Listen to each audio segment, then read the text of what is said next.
ममता केजरीवाल ने कर दिया खेल, कांग्रेस के आगे कुआं तो पीछे खाई। नीतीश बड़े फैसले की तैयारी में जुटे। इंडिया गठबंधन की बहुप्रतीक्षित बैठक के बाद देश का राजनीतिक पारा गर्म हो गया है। इसकी वजह यह है कि इस बैठक में कुछ ऐसा हुआ जिसकी किसी ने कल्पना नहीं की थी। शायद ही किसी ने ऐसा सोचा हो कि ममता बनर्जी और अरविंद केजरीवाल कांग्रेस के लिए सियासी गोटियां सेट कर सकते हैं। ऐसा शायद ही किसी ने सोचा हो कि ममता बनर्जी और अरविंद केजरीवाल पीएम फेस के लिए किसी कांग्रेसी नेता का नाम आगे करेंगे। लेकिन दिल्ली में यह सब कुछ देखने को मिला। दूसरी तरफ जब जब विपक्षी दलों की बैठक होती है तब तब बिहार में नीतीश कुमार के संयोजक बनने की चर्चा सुर्खियों में रहती है। लेकिन इस बार भी उनके समर्थकों को निराशा हाथ लगी। अब सवाल यह उठता है कि आखिर ममता बनर्जी और अरविंद केजरीवाल ने ऐसा खेल क्यों खेला, साथ ही इससे कांग्रेस को क्या नुकसान होगा। ऐसे में आइए इस वीडियो में हम इन्हीं मुद्दों के बारे में चर्चा करेंगे। और अब नीतीश कुमार भी बड़े फैसले के मूड में नजर आ रहे हैं, जिसका संकेत मिलना शुरू हो गया है। आपको बता दें कि इंडिया गठबंधन की बैठक के बाद नीतीश कुमार नाराज बताए जा रहे हैं। वहीं अब वह बड़ी तैयारी में जुट गए हैं, जिसकी वजह से सियासी हलचल तेज हो गई है। दरअसल गठबंधन में सीटों के बंटवारे को लेकर नीतीश कुमार काफी गंभीर है। वे चाहते हैं कि जल्द से जल्द सीटों के बंटवारे का फॉर्मूला तय हो। हालांकि इंडी गठबंधन की चौथी बैठक में इस पर कोई फैसला नहीं हो सका।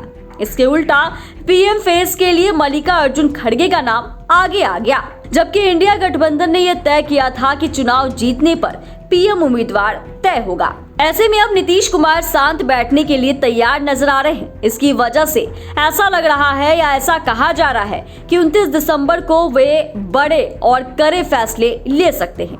दरअसल जदयू ने 29 दिसंबर को राष्ट्रीय कार्यकारिणी की बैठक बुलाई है। देखें तो पहले सिर्फ जदयू के राष्ट्रीय कार्यकारिणी की बैठक बुलाई गई थी, लेकिन अब इस दिन पार्टी के राष्ट्रीय परिषद की भी बैठक बुला ली गई है। ऐसे में इन दोनों बैठकों से सवाल उठ रहे हैं कि क्या नीतीश कुमार फिर कुछ बड़ा करने वाले हैं। वैसे इंडिया में हो रहे इस उठापटक की कड़ियां ममता बनर्जी और अरविंद केजरीवाल से जुड़े हैं। उन्होंने कांग्रेस के साथ साथ इंडिया को ऐसे चक्रव्यूह में फंसा दिया है जिससे इस गठबंधन के भविष्य को लेकर सवाल उठने लगे हैं। दरअसल मीडिया रिपोर्ट्स के अनुसार इंडिया गठबंधन की बैठक की शुरुआत में ही ममता बनर्जी ने कांग्रेस अध्यक्ष मल्लिकार्जुन खड़गे का नाम आगे बढ़ा दिया। उन्होंने कहा कि कांग्रेस अध्यक्ष खड़गे को इस गठबंधन का संयोजक या फिर चेयरमैन बनाना चाहिए। वहीं अरविंद केजरीवाल ने भी इसका समर्थन किया। उन्होंने तो खड़गे को पीएम उम्मीदवार बनाने की भी पेशकश कर दी। जाहिर सी बात है कि ममता बनर्जी और अरविंद केजरीवाल के खड़गे के चेहरे के बहाने कांग्रेस को बैकफुट पर ला दिया है।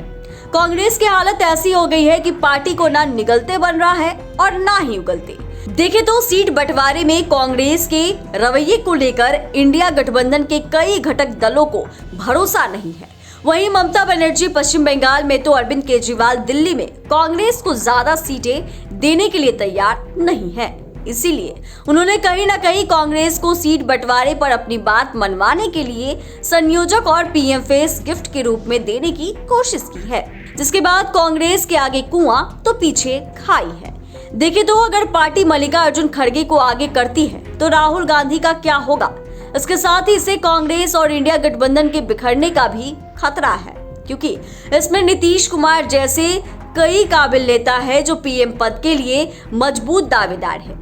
दूसरी तरफ कांग्रेस अगर दलित चेहरे को पीछे करती है तो बीजेपी इसको भुना सकती है। वैसे ममता बनर्जी और अरविंद केजरीवाल को इस चुनावी दांव में कितना लाभ होगा यह तो वक्त बताएगा। पर नीतीश कुमार जिस तरह से नाराज बताए जा रहे हैं, ऐसे में 29 दिसंबर को वे कोई बड़ा फैसला लेकर चौंका सकते हैं। अब देखना यह है कि इंडिया गठबंधन में आगे किस तरह के फैसले होते हैं।